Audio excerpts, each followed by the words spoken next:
This podcast is part of the It Was a Thing on TV podcast network. I want to take just a second here because as you saw Sonny there, you got some kids, you got some people in the stands with all of these signs and everything. Yeah. And I guess, come here. Let me tell you something. I've had about just about all I want to see in this crap right here. Do you understand that? Oh, yeah. You understand it? So what you crap? Hey, you think for 1 minute that anybody knows anything about these idiots, ECW? Do you even know what ECW is, Ross, huh? I guarantee you, 99% of the people in the world have never heard of ECW. Did you? Let me tell you, no, just hang on a second. Did you ever see that movie, Escape from New York?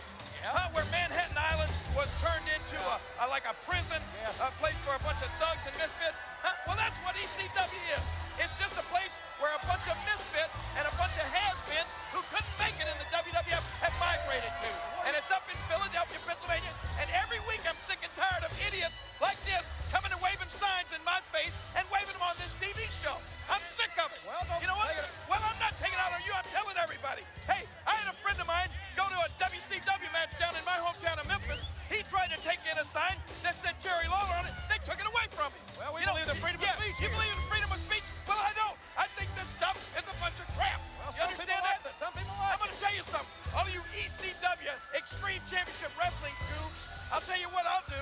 If you're so good, if you're so tough, if anybody at all in the country thinks they're worth anything, why don't they come right over here? I'll make a personal invitation to you. Come right here on Raw. Next week, come on down here and let's show us what you got. New York City, Manhattan, right? Next week. Yeah. All right. ECW, boys, come on down. Let's see if you got anything. All right, I think you're a bunch of goofs.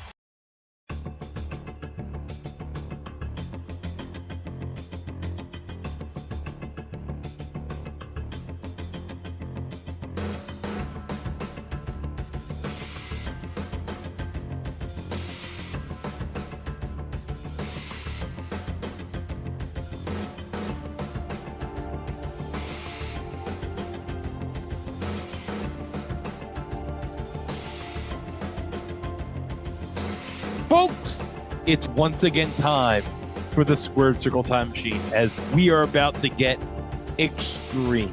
Greg here with Dane, and Dane, we got a special Monday Night Raw from 1997 at the Manhattan Center where we have an appearance from several members of a local wrestling outfit out in Philadelphia.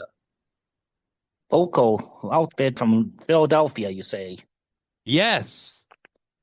Would these be the same guys I remember seeing a lot of signs in 96, 97 for this thing called ECW? Oh, yes. This thing I've heard about in the magazines, yes. It even confused my dad, who would watch with me sometimes. He said, well, what's this ECW stuff? Like, I don't know. I think it's just like East Coast Wrestling or something. It's probably just like another small promotion that's advertising itself on TV. Well, we're going to go into that episode of Raw. But first, we got to talk about the Royal Rumble. And, well, I'd say I'm satisfied with who won on the men's side. I'm satisfied with who won on the women's side.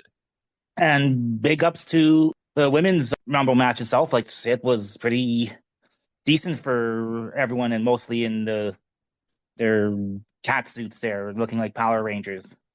Except for one standout who I thought was one of the main highlights of that women's Rumble match was Sol Ruca, who apparently she made her own gear and decided to go looking like a member of the 1990s, 2000s Team Extreme, Jeff Hardy and Matt Hardy and Lita.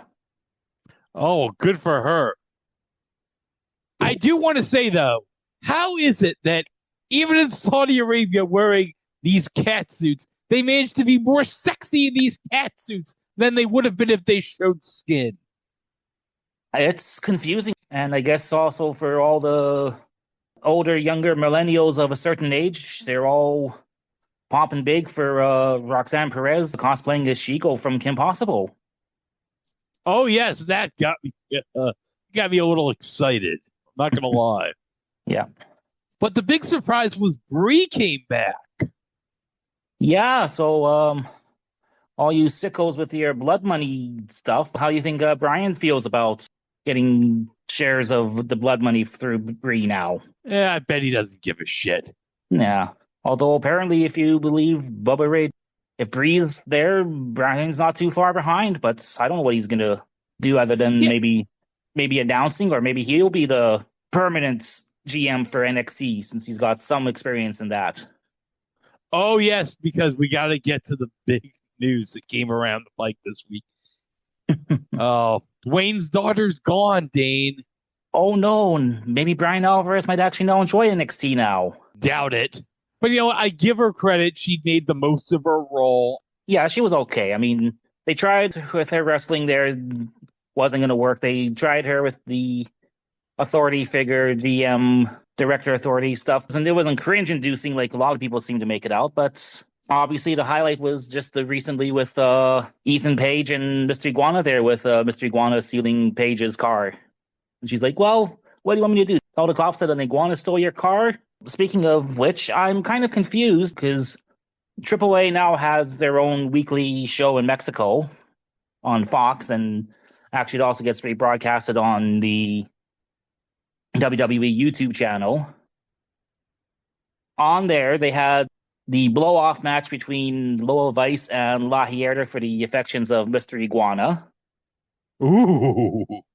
And they also had a fatal four-way to determine the first person to contend for the Ray of Rays title that's coming up for their next big show, which had another Rumble participants, La Parka, winning it. And unfortunately, it's not the original WCW La Parka. It's some other guy that's doing the La Parka gimmick. So the show aired about 8 o'clock my time.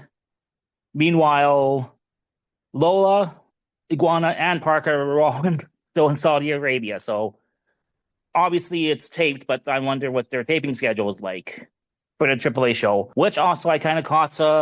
They too run the executive producers. So I saw the names of Paul Levesque, Lee Fitting, and some guy named Mark Calloway. Who's that? I have no idea. Obviously a big Mark.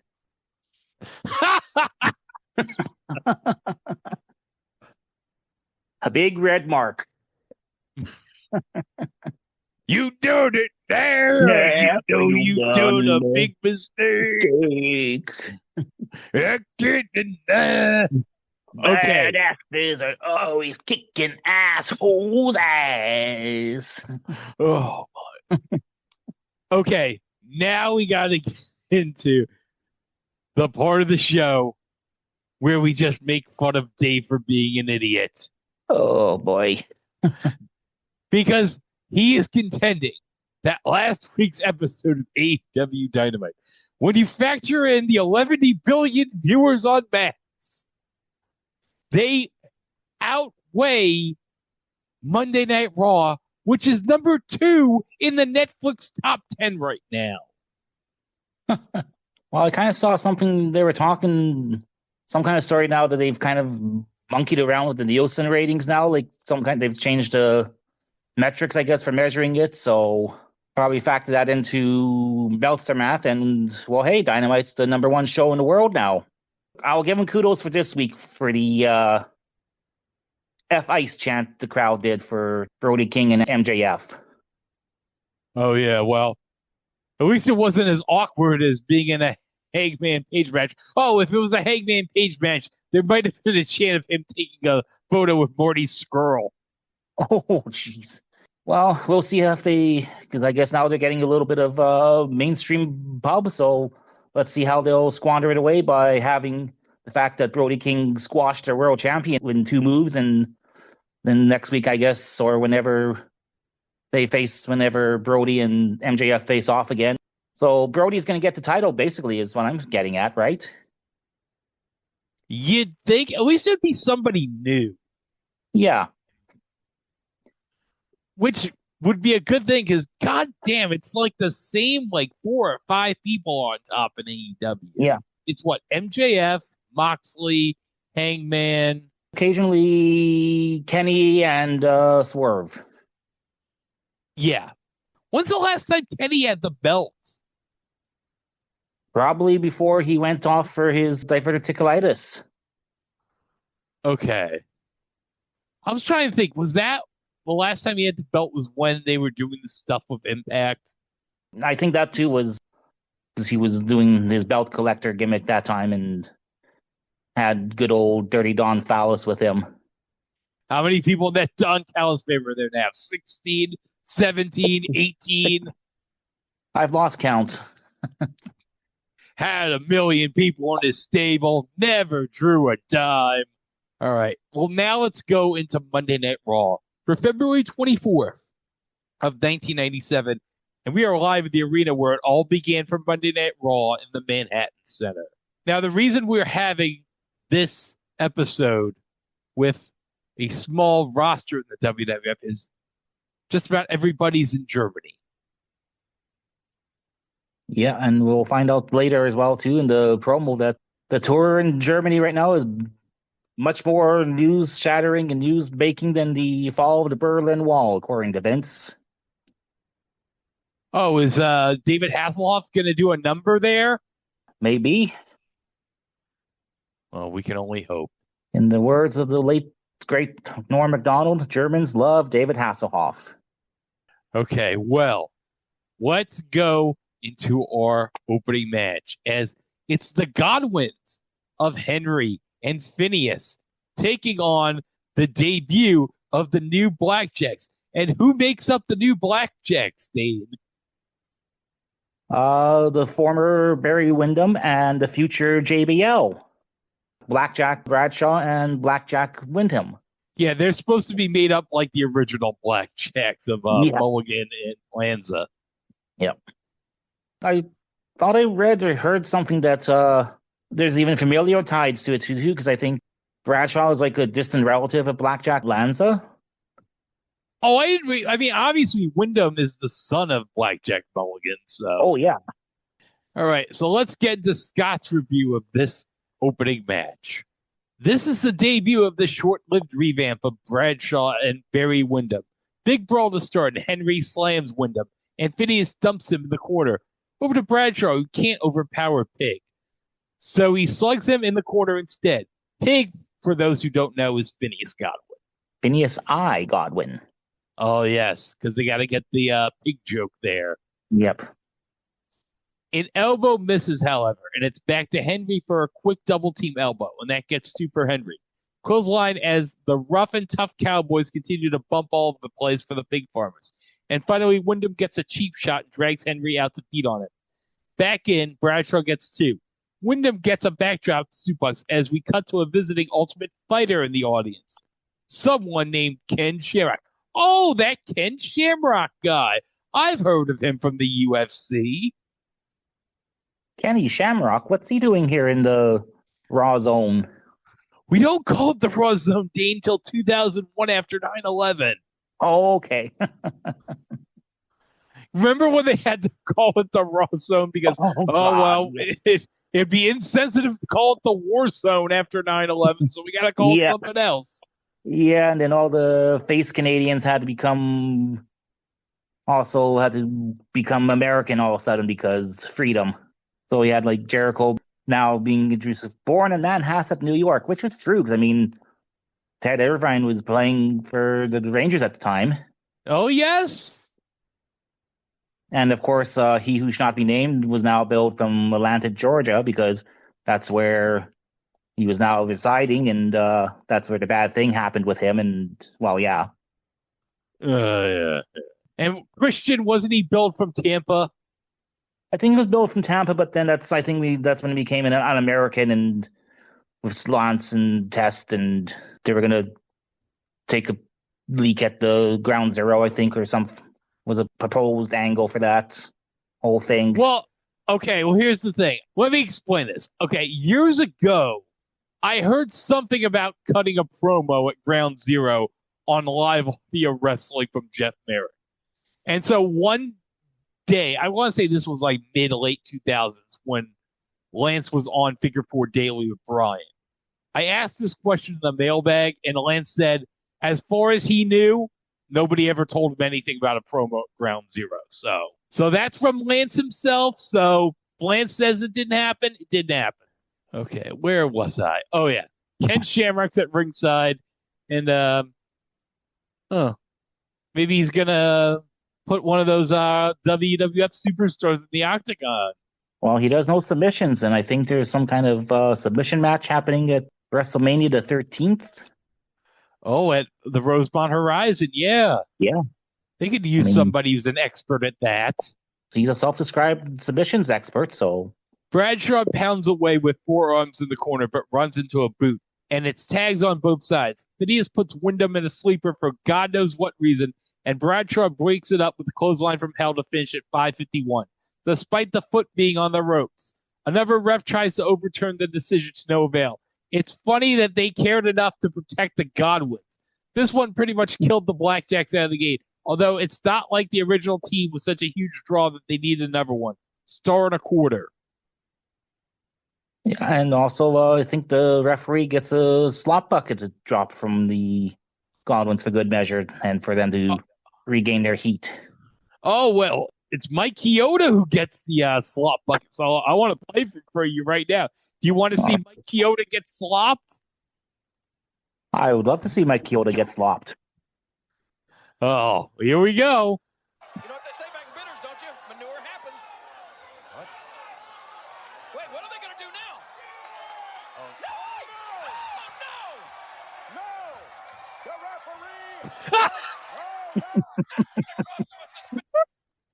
referee! Oh, Mike is slipping and sliding on the slop on the mat. Oh, hopefully that was the nicer version of the slop bucket.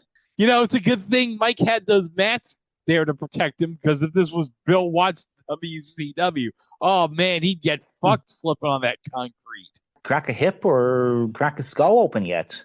All right, so how about we get back from commercial break here, as I want to see the sights here of the Manhattan Center. So why don't we do that? Yes, we get a nice shot of the crowd. As we come to you with this partisan crowd here, ladies and gentlemen. Yes, ECW fans have jam-packed the Manhattan Center, and what is this? Wait a minute. Two people just came out of the crowd, and they're going after this ring attendant who's tending to the turnbuckle. Wait. Are these some of the people that this, as Vince calls them, the partisan crowd? Are these talents from this ECW? Oh, you know what? It could be. Yeah, because I don't think I ever saw them before. No. Why don't we keep it going here? Yes. Oh, wait a minute. There's a ring attendant.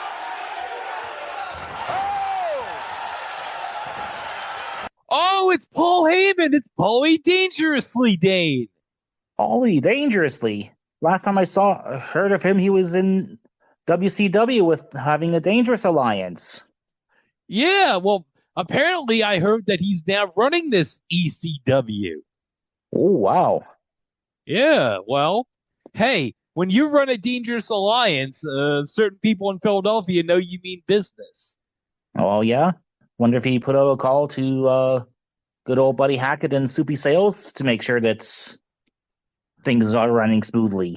I guarantee you he called on them the night Kimono Wanalea danced atop the ECW arena. Oh, yes. Because as we all know, the biggest night in Philadelphia in the early to mid-90s was the night Kimono Wanalea danced atop the ECW arena. Your challenge has been accepted! ECW is in the house! Now I need to set this up, Dave. Jerry Lawler, noticing that ECW was getting noticed on camera, was ranting about how terrible ECW was. And if they wanted to prove that they were tough, they can come anytime they want. Okay, so it's kind of convenient that both taping at the Manhattan Center and half the roster off in Europe. Yeah. And also, you got to remember, Dane, ECW's got a pay-per-view in a month and a half. Oh, yes. Their very first pay-per-view, I think. Yes. Barely Legal is the name of the paper. And boy, given certain things happening in the news lately, it's a very unfortunate title. Yeah, jeez. And to think it almost didn't even happen because of New Jack and the mass transit incident. Oh, yeah. And the irony is, I think he was barely legal to mass transit. Yeah, he lied about his credentials, and not saying he deserved to get what he got, but what were you thinking there, Mass? Well, he's dead now, so. Yeah. And so is New Jack, so. Yeah. I think the only one still alive in that match is, I think, Devon. Oh, we'll see Devon later, but let's keep it going with Paul. What did I tell you, McMahon, huh? Go ahead, go ahead, you bunch of morons. And the King's answer has been challenged. There's no telling what. I love this one guy. I love you, Boo Boo, tantalizing Tony rules. This guy waited probably in line to sit in the row behind King just to have this moment to show this sign at a moment like this. Looks like it was written on a napkin. It's not even a sign. Not even a sign. It's just like someone just got some legal paper and just wrote on it with a Sharpie. We're going to see in the house. That's Paulie in there, ladies and gentlemen. We're going to have all kind of action. No doubt about that. Well, let's see some of it. Stay with us, ladies and gentlemen. We'll be right back with more action. Go ahead. Come on. Okay, now, I neglected to mention that the team that attacked the ring attendant was the Eliminators. I believe it's Perry Saturn and I think it was John Kronos was the other Eliminator? John Kronos. And God, that total elimination was that double team move that they hit on the poor ring attendant. That was a sweet-looking finisher.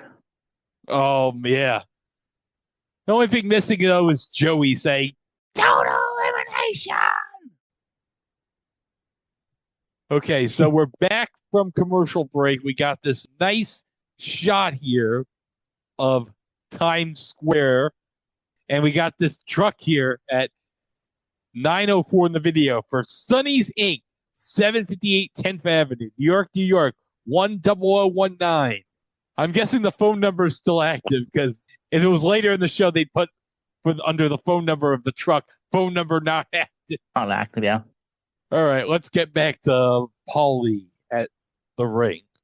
Square on the outside, all kind of happenings going on as there always is. And on the inside, there he is, Paulie in the ring.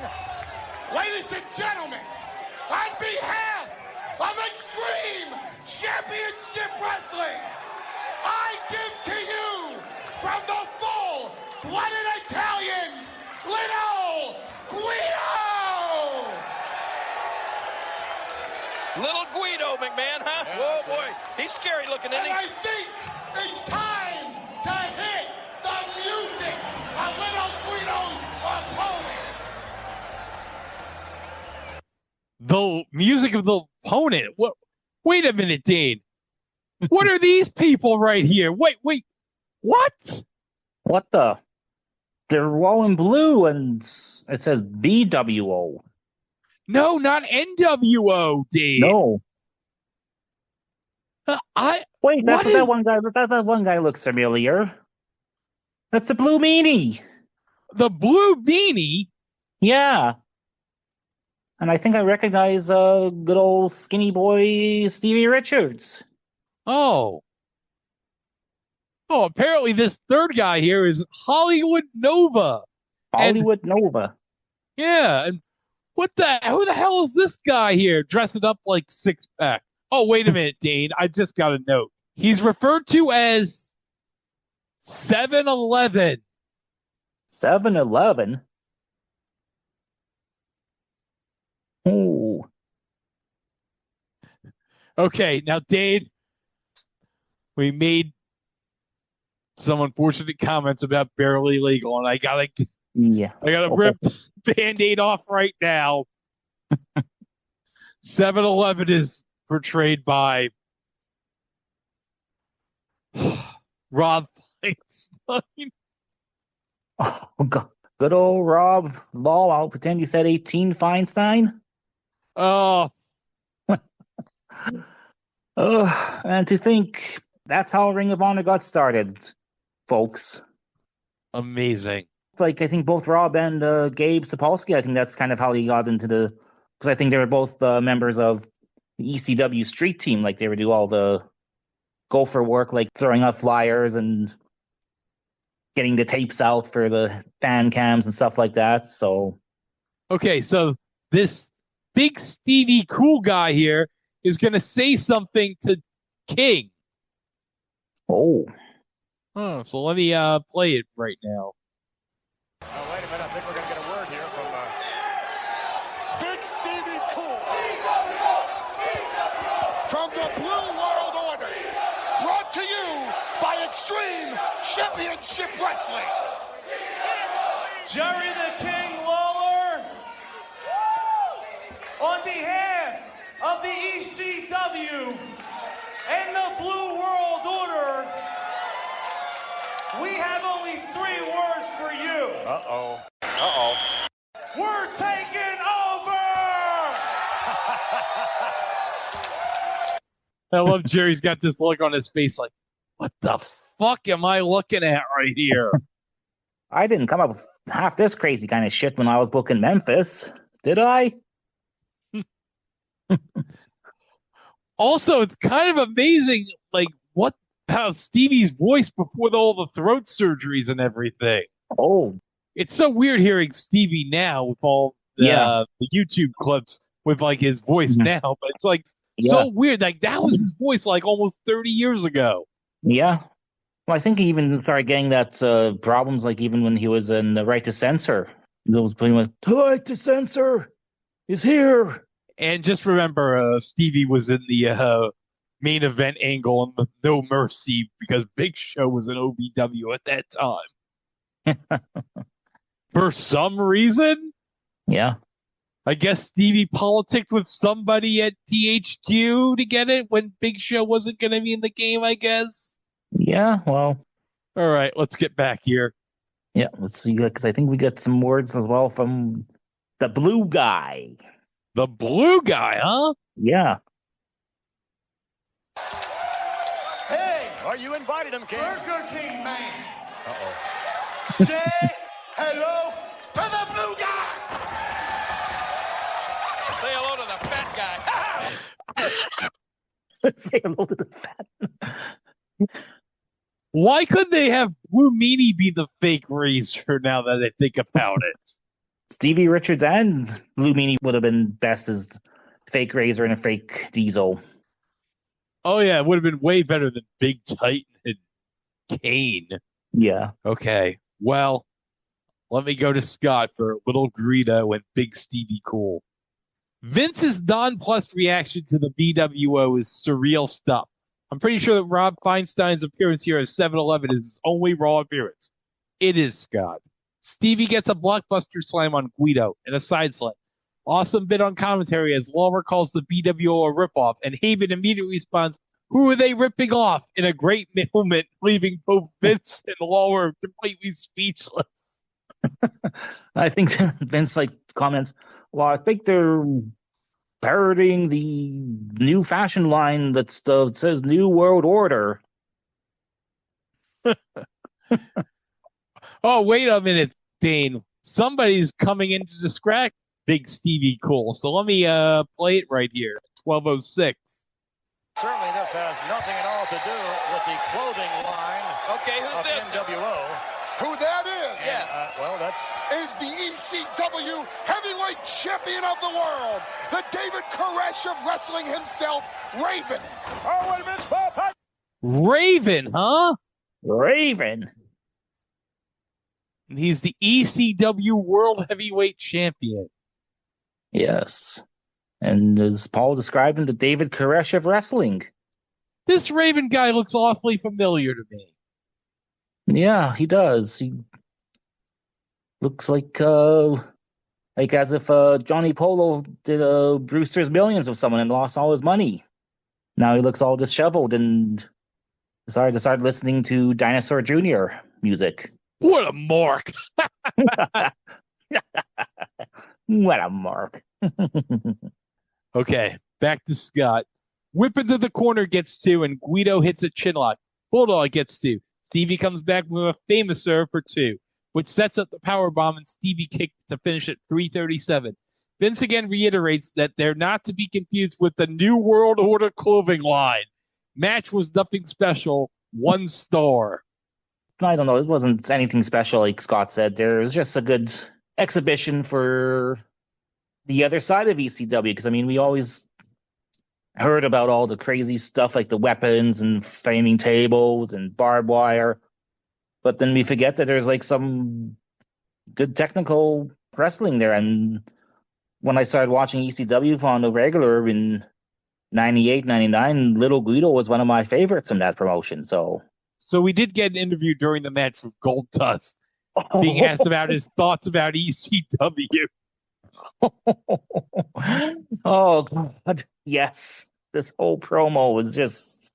Oh, and also he was asked about that mysterious woman who a couple weeks ago... Woman or man or it is, I think... Well, that's what Dustin said. What, a woman or a man or whatever it was that attacked. More later. I think we got a nice little comment from Paul Heyman that's saying it doesn't matter for heterosexual or homosexual. He'd take both Goldust and Marlena home with him.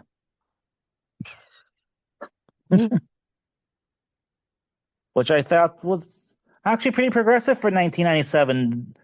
Not minding that about 30 seconds earlier he had some transphobia there. Referring to that woman as it.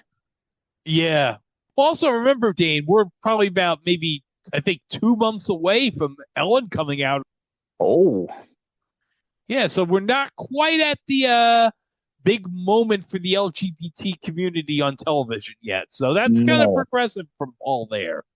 Yeah, and the fact that Goldust had to turn face by inning himself. Oh, there was also a plug by Vince during this match for La Femme Nikita, which is coming up next. Oh, yes. The other Monday Night War show. Yeah. Between La Femme Nikita on the New Adventures of Robin Hood. Oh, God, the New Adventures of Robin Hood. Oh, man. I think all anybody remembers about that was that one episode. I guess it was the premiere of the New Adventures of Robin Hood where they had that Hogan Giant match during the commercial breaks. Yeah. Oh. Actually, at least La Femme Nikita, probably better traction up here in Canada because it was Canada because we got it on CTV here and the fact that it was like a Canada-US co-production. But I think up till about the last season, they just called it Nikita. Oh, they just called it Nikita up there? Yeah. Until, like I said, I think probably the 3rd or 4th season, they finally switched it up to La Femme Nikita. And I think finally, like once it got into syndicated reruns, they added the La Femme Nikita stuff there just to also not be confused when the CW did a reboot of it. Oh, okay, so they Leon the Professional bit. Yeah. For those that don't know what I'm talking about, the Leon the Professional, when it was first released in the U.S., was The Professional, and overseas it was Leon. And then later on, when it was on DVD and such, it was renamed officially to Leon the Professional. So that's kind of, I didn't know that they had that situation with La Femme Nikita up there. So, yeah. I learned something today. Yes. Okay, now let me get back to Scott. And now from revolutionary to time-wasting crap as we get an arm wrestling match between Sonny and Marlena with the usual heel stalling from Sonny and lecherous referee duties by the honky-tonk man. And if you watched wrestling for more than 2 weeks, you'll be able to figure out that Sonny cheats and attacks Marlena when she's on the verge of losing. Savio Vega and Goldust hit the ring off of that, and we take a break before returning with Savio and Goldust. I'm curious because where the hell did because it looked like Sonny had the white powder in her backside? Yeah, I guess so. I think it was during the aftermath when Savio Vega comes in to console the defeated Marlena. I think there was some woman who got to like the probably close to like the sound mic or whatever, was like screaming, "You fucking bitch! Fuck you, bitch!" and stuff like that. I'm like, what the hell? Oh, jeez. Okay, but one thing I want to mention is when Sunny's coming out, and Sunny's coming out to like wearing a gorgeous white robe that she has Oh, on. oh yes. And then Oh, takes it off to reveal quite the nice silver bikini top and hot pants. I know that this 96 to 97 Sunny was prime. oh, this fan here at 1706 degrees because he's holding a Sunny cover from both WWF Magazine and Raw Magazine. Oh yes, I think they started Raw there for the mature fan. Oh yeah, bro. People are getting older. They want none of this kitty shit in the magazine. How about I start my own magazine with blackjacks and hookahs? Just send the cash. I think this was also around the time when I think there was also this storyline in the magazine this time where Vince Russo as Big Venom was also having his own dirt sheet. And he was promoting in the magazine. It was weird. I don't know anybody who ever subscribed to it, but this was like a real thing in the magazine, I remember. And this is a guy who says he doesn't give a crap about what the smart marks think. Yeah. Pulling this kind of nonsense that only like the smarts would get. Yeah. All right. Savio Vega and Goldust. So let me go to Scott here. We're joined in progress with Savio choking Goldust on the mat, and a side slam gets two. The ECW fans amuse themselves by chanting Candido at Sunny in the days when that was still a big secret. Ooh. Ooh, they're mentioning her shoot husband. Who was sadly cucked by the entire clique. And Bret Hart, if you believe the stories. Oh. Well, we all know Bret would have some sunny days later on, according to Sean. Yep. Savio does some more choking in the corner. Miguel Perez on color commentary is the definition of excitement. And why do they always ask Spanish-speaking wrestlers to say something to their fans in Spanish? Okay, so let me just point out, okay? Savio Vega has just turned heel and joined the Nation of Domination. So why is future Los Pericla member Miguel Perez here and trying to, or I guess, express displeasure that Savio has become heel?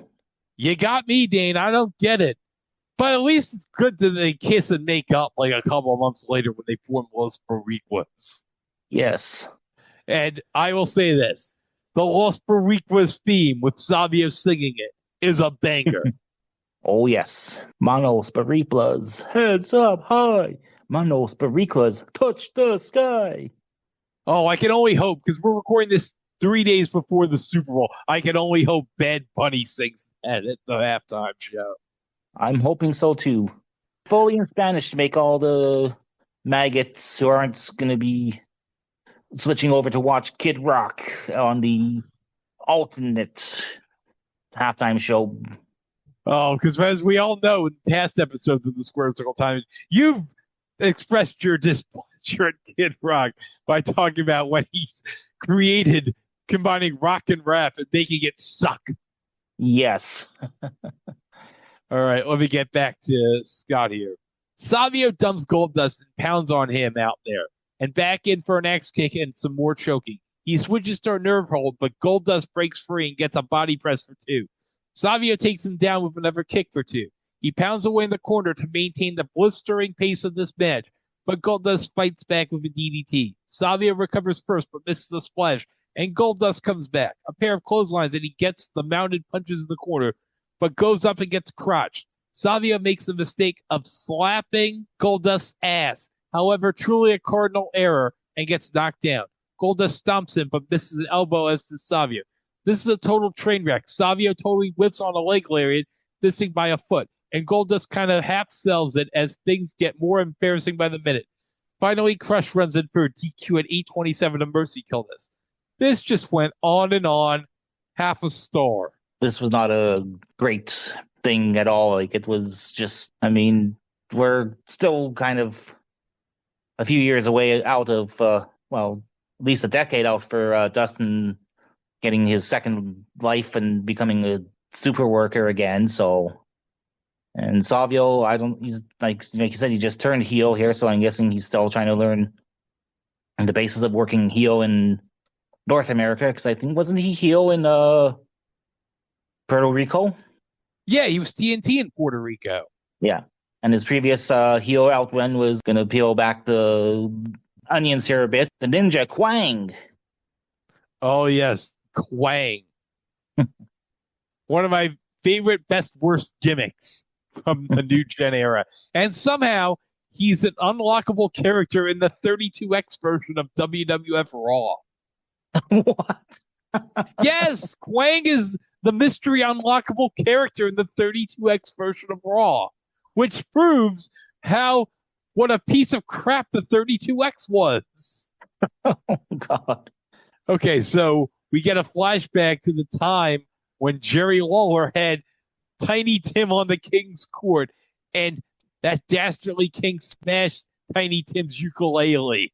All right, so we're going to get probably something that rivals that, as Jerry is going to be talking to the Ultimate Fighting Champion himself, Mr. Ken Shamrock, who, as we know, Dane, is an expert on submission holds. He's a submissions expert. Apparently, beforehand, Jerry was talking that he taught Ken a lot of these submissions, too. That's how Ken was so fantastic. He learned all the great moves from Jerry Lawler. Oh, he must have learned that while watching Memphis Wrestling. Yeah. Because probably Ken wanted to get his fix of the Lance Russell and Dave Brown.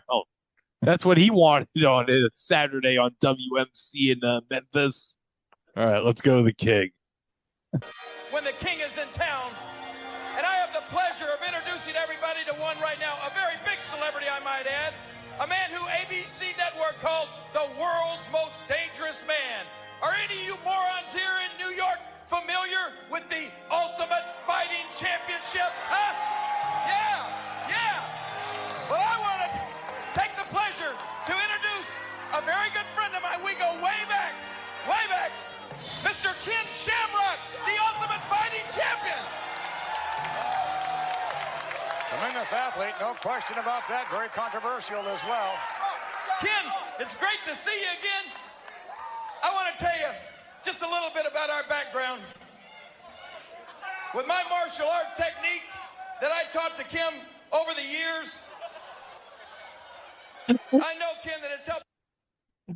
Martial arts technique. Well, hey, we've established at least he's a big fan of Hong Kong Phooey, so.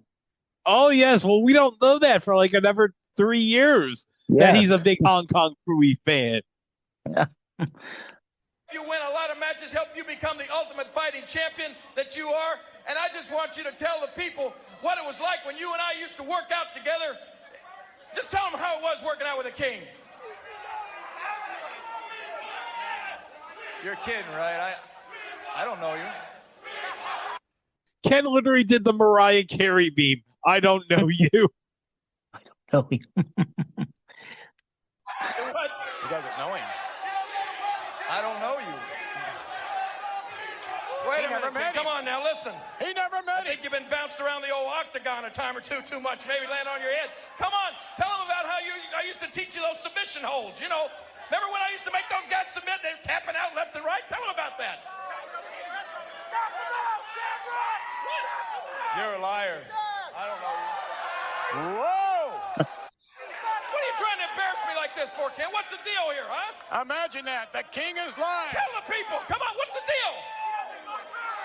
I don't know you. You're a liar. You're lying. Oh my goodness.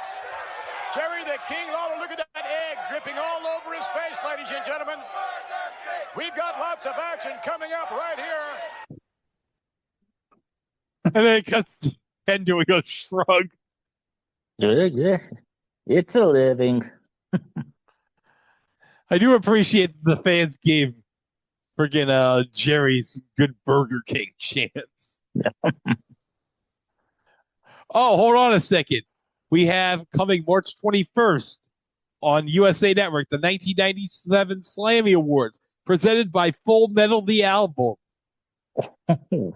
Now, Dane, have you ever seen the Classy Freddie Blassie commercial for Full Metal the Album? I think I have, yes. With his little kid in the recording studio and he's doing these poses to all the moves. Yep. Oh my God. You haven't lived until you've seen the kid doing gold dust poses and Freddie Blassie say, "This kind of music makes me want to mosh." Which, just picture, like, how old would Freddie Blassie have been? Like 80 years old? Him trying to mosh? Mosh, yeah. All right, let's go back to Paulie.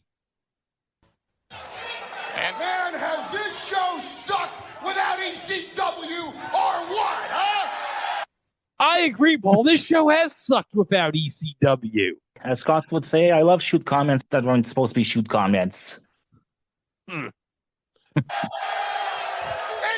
right now from Buffalo, New York, from Extreme Championship Wrestling, Mikey Whipwreck. Now, Dane, you don't know how excited I was for this because I'd always read in the magazines about Mikey Whipwreck and how he would always get the shit kicked out of him during the matches at ECW. So I was like, oh my God, now I get to finally see this guy on television. Yes. I wonder who Mikey Whipwreck's going to face. I wonder.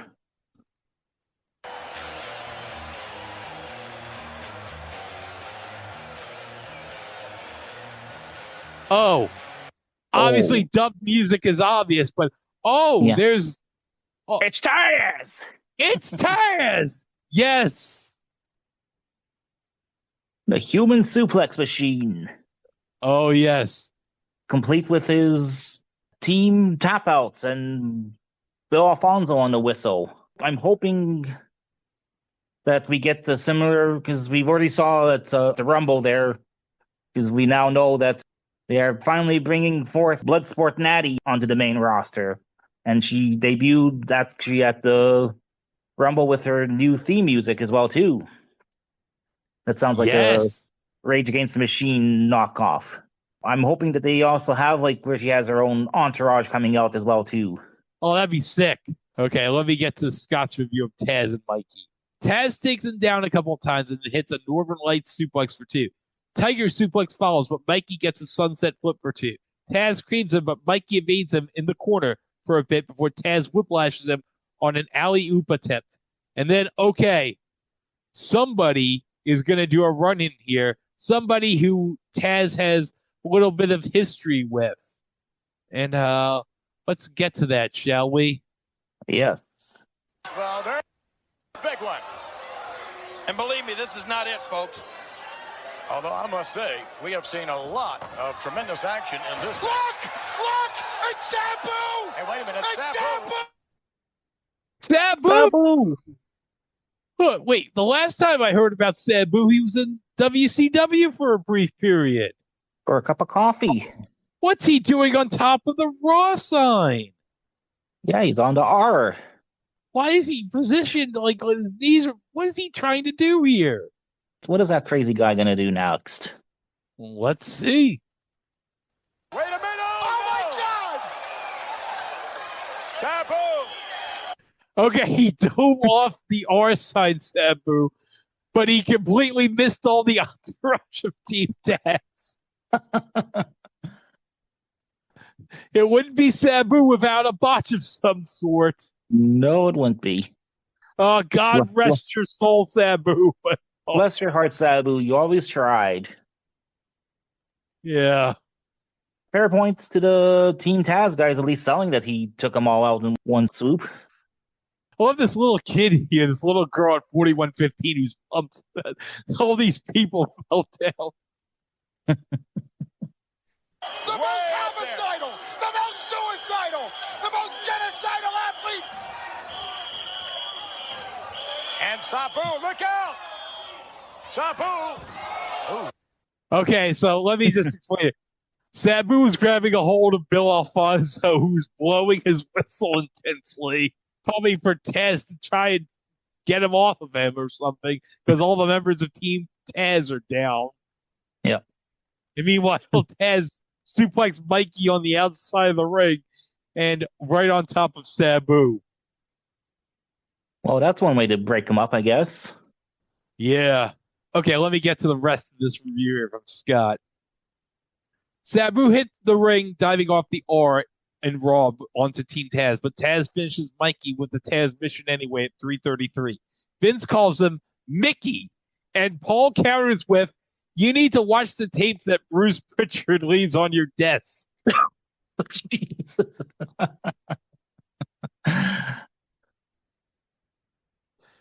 Wait, Dane, who's this Bruce Pritchard guy that Paul was talking about? Bruce Richard. Was that the same Bruce from Connecticut who once upon a time called into back when Livewire was a live call-in show?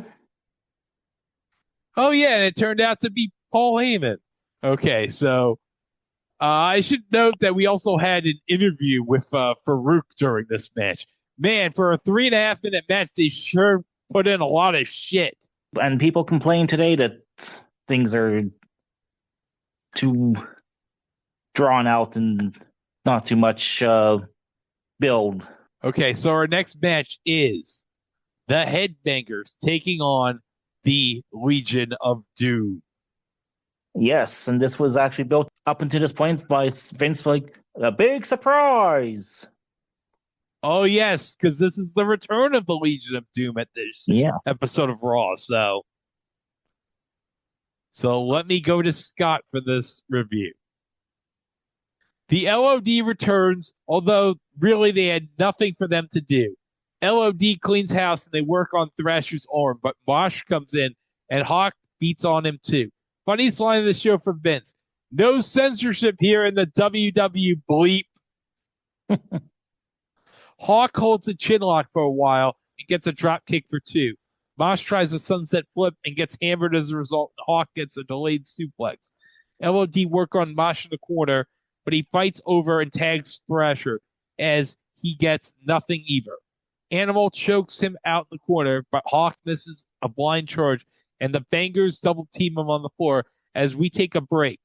Back with Thrasher getting 2. Hawk makes the hot tag. It's a big brawl. A big bowling brawl, and everyone's counted at 7:36. The crowd's initial excitement at the return of the Road Warriors was tempered by how much they sucked, I think. Half a star. I mean, the crowd popped for them. Yeah, and unfortunately, as we kind of found out in 92, I think, when they feud of the natural disasters, that they almost need... You can't have like a team that's almost as big as them to feud with. Well, eventually, they do get something for WrestleMania, but we'll get to that a bit later. Yep. But, Dane, we have a heartbreaking thing, because as you know, Dane, Shawn Michaels, he lost his smile, and he had to vacate the WWF title. He lost his smile, but he just got his title back from Sid at the Rumble. Yeah, where Jose summoned all the Mexicans from Mexico. Yes. But it's like, okay, Dane, how do you lose the smile? How does that happen? I don't know. That's just... Like, did Sid, kick him so hard or something that he got the smile removed from his face and now he can never smile again? I guess so. I mean, I think he found it somehow, because he's always got at least a smile whenever he's showing up in the TikToks with the NXT roster. Yeah. Well, he found it eventually. He did eventually find it, but oh, it's so sad, Dane. They're playing Tell Me a Lie because Shawn lost his smile and he may never come back. Tell me a lie and say that I don't need you. Oh. Tell me a lie that I'm going to put Brett over at Mania 13. Tell me a lie that Brett's going to get his win back. That doesn't work for me, brother. Okay, we're going to go back for our third and final ECW match of the night. So let's go back to the video. Times Square outside the Manhattan Center live. We're coming to you, ladies and gentlemen. Yes, it's Monday Night Raw. May I speak now, Mr. McMahon? Ladies and gentlemen, in the ring, representing Extreme Championship Wrestling, Devon Dudley. Devon Dudley, this guy, what? He's got glasses with no glass on. He's got a tie-dye shirt. No overalls. And then there's some other guy there in the ring with the multicolored jacket and a ponytail. Okay, I'm getting told that his name is Sign Guy Dudley. Sign Guy Dudley. And apparently they're part of a group called the Dudley Boys. The Dudley Boys? Yeah, and apparently they're all brothers. Okay. So is this like the wrestling version of the Hanson brothers from Slapshot? Oh, I think this is definitely the wrestling version of the Hanson brothers from Slapshot. I wonder where the rest of the Dudleys are other than these two. Yeah, especially this Bubba Ray Dudley guy. Yeah. Wonder where he's at. All right, let's see who his opponent's going to be. Dudley. Ever heard of him? Accompanied by Bueller McGillicuddy, the innovator of violence, headed to pay-per-view Sunday night, April 13th. Okay. A man whose actions are extreme and barely legal, Tommy Dreamer. Ooh, Tommy Dreamer. Ooh. This was another guy I heard about in the magazines, and I was like excited to finally see him wrestle on TV. Yes, and with I'm guessing a very good sound-alike version of Allison Chains' Man in the Box. All right, so let me get to Scott's review of Devon and Tommy. Tommy blocks a hit toss with a bulldog to start and tosses him, and he grabs weapons from fans at ringside. Then for fun, he drop kicks the ring steps into Devon's face. It's funny to hear Vince and Jerry all morally outraged by this stuff when 2 years later the entire promotion would be based around that style. Devon comes back with a chair shot and a slide slam on a chair. Leg drop on the chair as Paul and Jerry get into an epic argument on commentary. Okay, so I'm going to play the argument right here between King and Paul. So Right now, when I look at this crap in the ring, and when I look at an idiot like you sitting right there, shut up. Shut up. Yes, shut Why up. don't you make When I me look shut at you, up? and when I look at this crap, it's the ECW stand for extremely crappy wrestling. I'm ashamed to be associated with it. You understand? You're not I'm associated ashamed with to be it. And you associated never with it. will be associated with it. Watch Because what's you're going not man on, enough all right? to be associated Just with chill it. out, all right? This is the last match we're going to have here that is Thank Extreme God. tonight. You're welcome. Devon Dudley, ladies and gentlemen. Freaking In the clown. overalls, let me play that again one second. Devon Dudley, ladies and gentlemen. Freaking In the clown. overalls, Devon Dudley. I love Paul Lee going, freaking clown. Just so funny to hear Vince say, chill out. Vince of all people say that. Jeez. Yes. All right, let's go back to Scott. Devon misses a flying headbutt, and Tommy gets the pile driver, but sign guy Dudley gets involved with Buell at ringside, distracting everyone. She goes low on Devon, and Tommy finishes with DDT at 427. This was crazy stuff for a Raw in 1987, especially when the Dudleys hit 3D for the first time on Raw. But of course, not for the last time. Oh, yeah, because Bubba Ray Dudley, he shows up. But guess who also shows up, Dade? No. No, sorry, I was just trying to do his crappy 2008 revival theme of the Sandman. I mean, this is it's great because you get to see all these people. You get to read about the magazines finally on TV for the first time. If you weren't watching MSG Network at 3 a.m. for ECW TV here. All right, let me get back to the video here as Paul and Jerry have one more argument. Thanks a lot. Thank you for letting me plug my painting. Oh, yeah, why don't you take a hike? You and all the rest of your bums, take a hike. You know what? You know what? You have more cojones than anybody ever gave you credit for. Why don't you take a hike? Get out of here. Guys, please. Yeah, no. King, sit down. Hey, come on. Hey, wait a minute.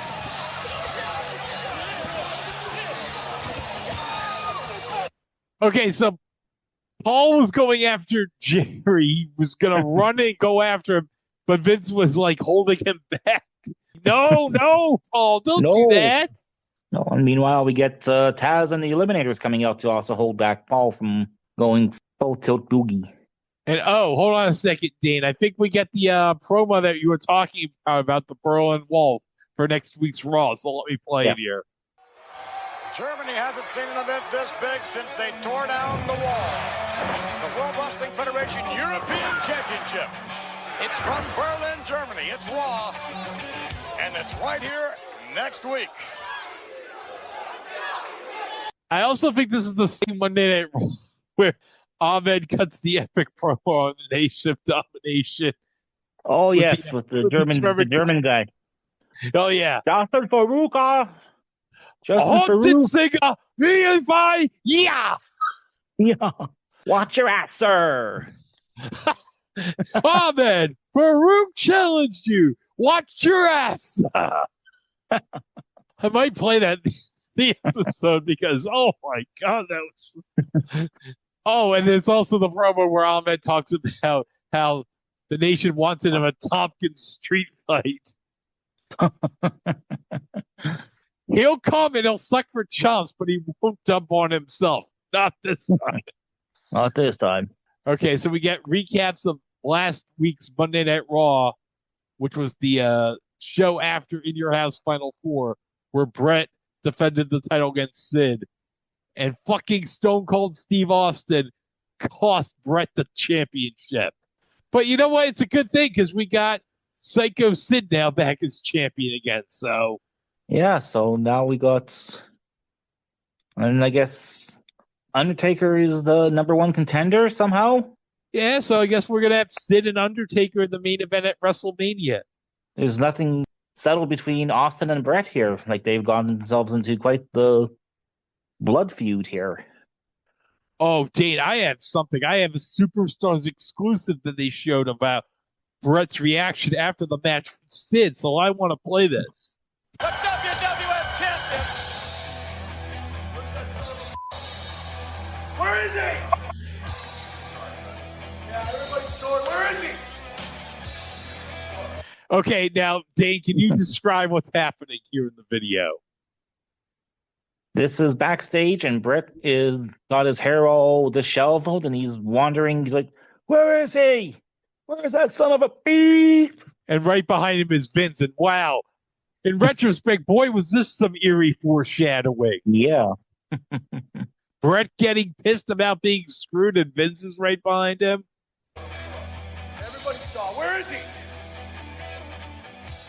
Bret Hart left the arena floor in a furious rage. His champ. Now, hold on a second. Brett got one look at Man of the People, Hillbilly Jim, and he knows what happens when you are alone with Hillbilly Jim at a bathroom in Mobile, Alabama. So he just like, I want none of you, Hillbilly. Nah, I'm good. Championship reign of brief and bitter memory, all because of Stone Cold Steve Austin. You can see the extent of his rage. You can see the depth of his fury. And you can see what the World Wrestling Federation Championship meant down deep inside to Bret the Hitman Hart. What do you want? Get the hell out of here. Get that thing out of here. I said, get out of here. Well, Brett's right. What the hell was that camera guy doing in the locker room randomly? It's a few months away before they start filming for Wrestling of Shadows, so they don't need the cameras on him all the time yet. Although I will say it was a nice job by Cornette there narrating that bit. Yeah. I'm assuming that Cornette's now in the transition of being out from managing, now being a commentator. Yeah. Because I think that around this time, that's when because I think his last management appearance before was, I think, this Shotgun Saturday Night when he got pantsed by the little people, middies. Oh, I remember that. Yes. Like Mini Mankind and Mini Dater, I think, right? Yep. Oh, God. And I think when he was trying to film it, I think Grand Central Station there, and they wouldn't let him. Okay, so we have our main event for this Monday Night Raw. It's Farouk and The Undertaker. And we get to see the original NOD complete with Clarence Mason and freaking PG-13 and D'Lo Brown. Oh, beforehand, we got like an interview with Todd Pettingale with Ken Shamrock. Why don't we go to that first before we get to the match? Title on the line, Undertaker, Psycho Sid, who do you like? Well, I tell you, it's going to be kind of a toss-up, but I think the Undertaker's got a little more technique, a little more balance. All right, now, how about the submission match? Something I know you know a lot about. Bret the Hitman Hart, Stone Cold Steve Austin. Remember, submission match. Who do you like? Well, I'll tell you what, Bret Hart I've seen, he's got a lot of skill, he's quick. But also Stone Cold Steve Austin has got no quit in him, so that's a toss-up. I couldn't pick either one of them. Come on, give me one. I tell you, it's going to be close. It's going to be an exciting match to watch, but I really couldn't pick either one of them. Oh, so that's probably why he gets the refereeing job, Dave. Yeah. Someone has to know submissions. Yeah, Gorilla was probably watching this being like, oh, I have a great idea who can ref this match. I'll let Ken Shamrock ref this match. He's the world's most dangerous man after all. They'll be hanging from the rafters at the Rosemont Horizon when I make this announcement. On a limb. No, it might break. Who's it going to be? Stone Cold Steve Austin? Yes. The Hitman Bret Hart? No. See there? Well, here we go. Okay, so, yeah, we hear the nation music, so it's time for our main event between Farouk and The Undertaker. But I think beforehand, Farouk actually gets in Ken Shamrock's face and they jaw-jack a bit. Oh, yeah, well, man, you don't want to mess with Farouk. No. He is a Hall of Fame linebacker in Florida State, after all, so you don't really want to do that. It's not wise yet, Ken. Okay, so here we go. Farouk and The Undertaker. And hold on, Dean, I haven't paused here. Before I go to Scott here at 117.16, I have Farouk here with D'Lo, and man, it's so weird. D'Lo looks like 10 years younger here in February of 1997 compared with 98. But I think he's also lost quite a bit of weight here too, because I remember I think Cornette was speaking on one of his podcasts, like how he used to almost be like 400 pounds in when he was in Smoky Mountain. So he's dropped quite a bit of weight to take this role. Yeah. Oh, and look who I spotted, Dave, right here at 117.17. It's Vladimir. Vladimir the Superfan. Yep. And I think earlier in the show, I spotted Faith No More guy. Yeah, and I think I also spotted one other person as well, too. The Green Lantern fan. Oh, yes, the infamous Green Lantern fan. Oh, God, that was... That guy. Oh, remember when he proposed to his girlfriend on an episode of Monday Night Raw from the Manhattan Center? Yeah. Yes. I think they eventually broke off that engagement from what I've been told by Biggs on Between the Sheets. Yeah. Wow.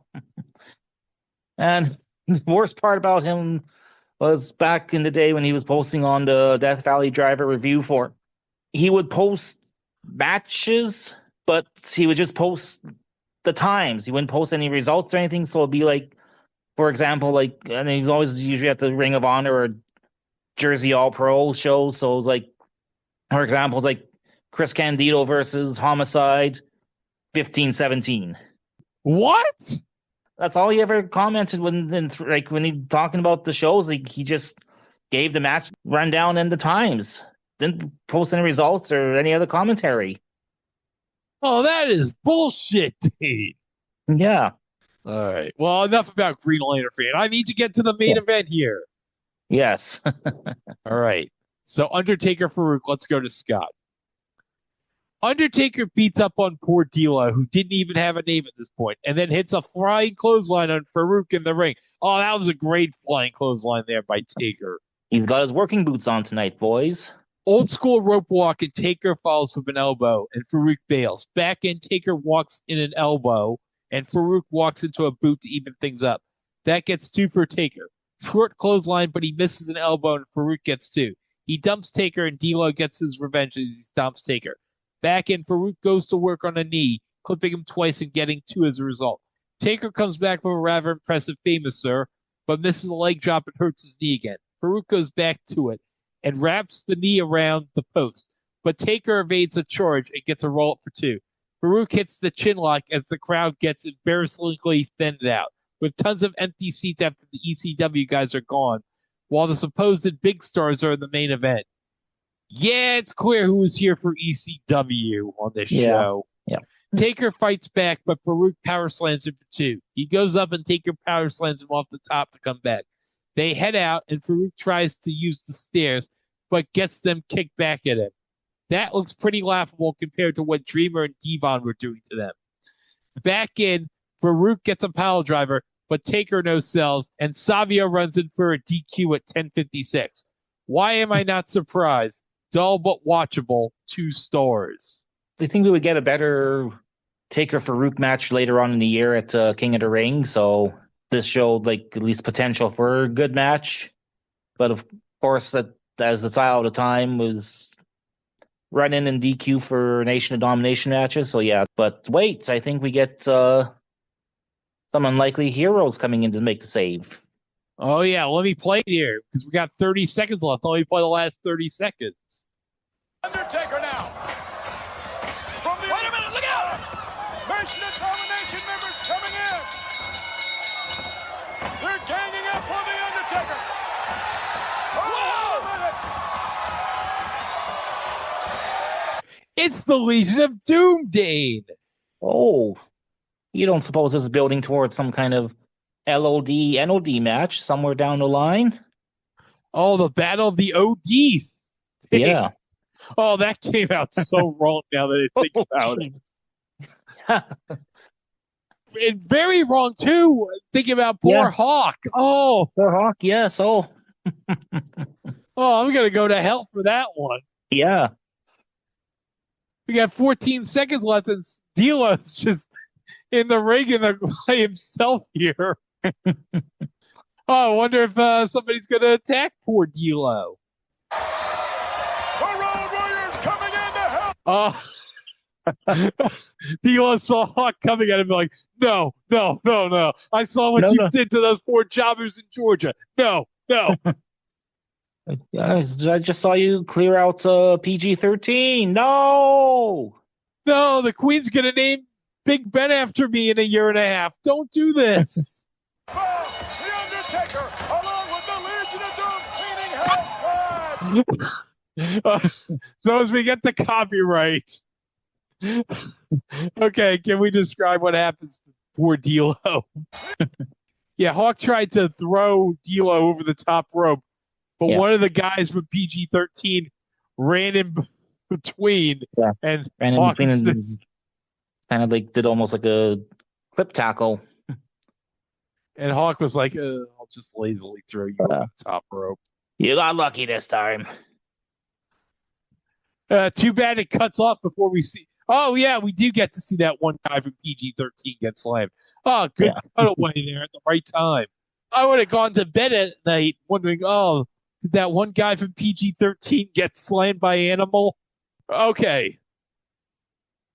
This show's memorable for the ECW stuff and nothing else.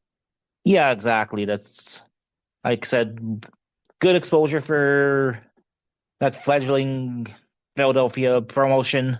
Everything else was just kind of drizzling poops that WWF was known for in the late 96, 97. But we do get LOD back, and we do set up one very important match for WrestleMania on this show. Yeah. And I got good news for you, Dane. Mitch from Hastel Toys releasing an Ahmed Johnson figure soon in the LOD spikes from that match. Awesome. Yes. I'm going to have to pre-order that figure, so be great.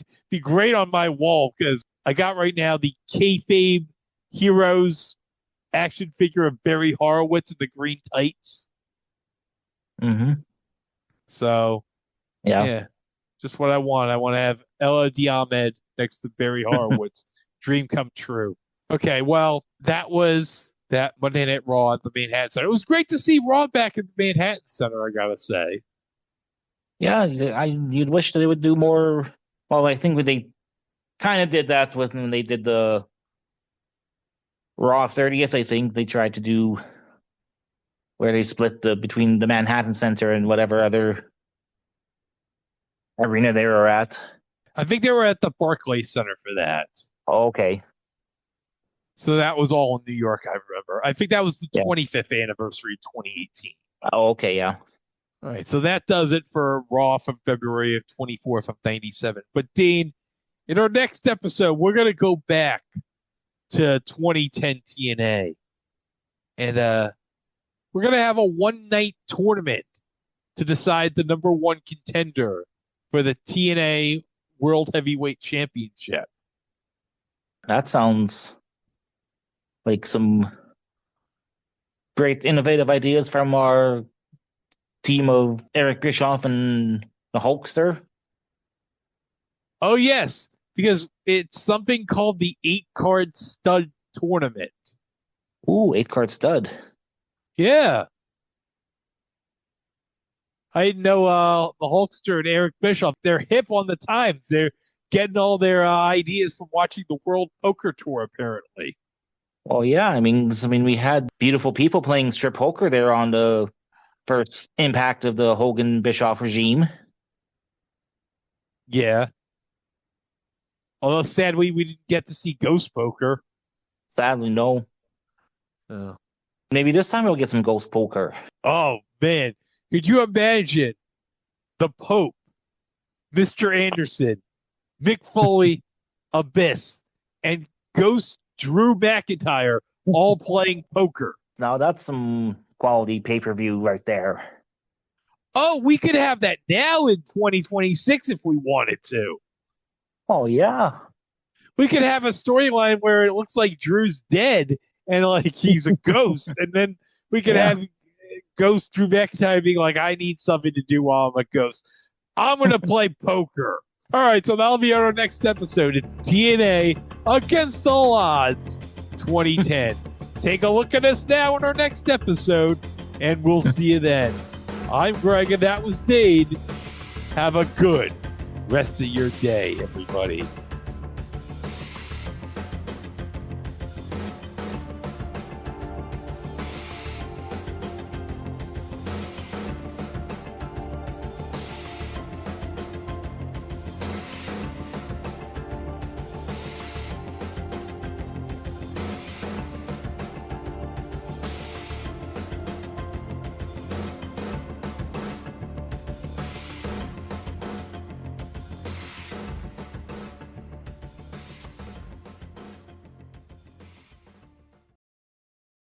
Liebe Fans der World Wrestling Federation, bitte begrüßen Sie jetzt ganz herzlich Ahmed Johnson!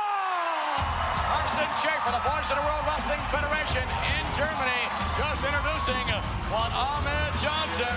And as Honky Tonk Man stated earlier on, in just a few moments we're going to find out whether or not Ahmed Johnson has accepted the challenge from Farouk, the challenge to participate in a Chicago street fight at WrestleMania. And I can tell you this right now, Vince McMahon, he will chicken out. He's going to step up to the plate. He's going to finally be a man and say, no, I will not accept the challenge.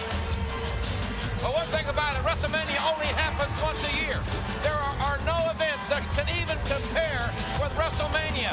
And WrestleMania 13, less than 3 weeks away in the Rosemont Horizon, Chicago. And the city of Chicago has seen a lot of fights. And that's where it all started, Chicago street fight concept. Come dressed as you are. Anything goes. going to say an emphatic yes to Farouk's challenge here tonight. He's got a streak of yellow running down his back. Tremendous reaction to Ahmed Johnson. I would suggest that he would be a fool to accept that challenge, considering what has happened as of late with the entire nation of domination teaming up against him. Here we go. He's going to say, no, I won't be there. And who would blame him if he does?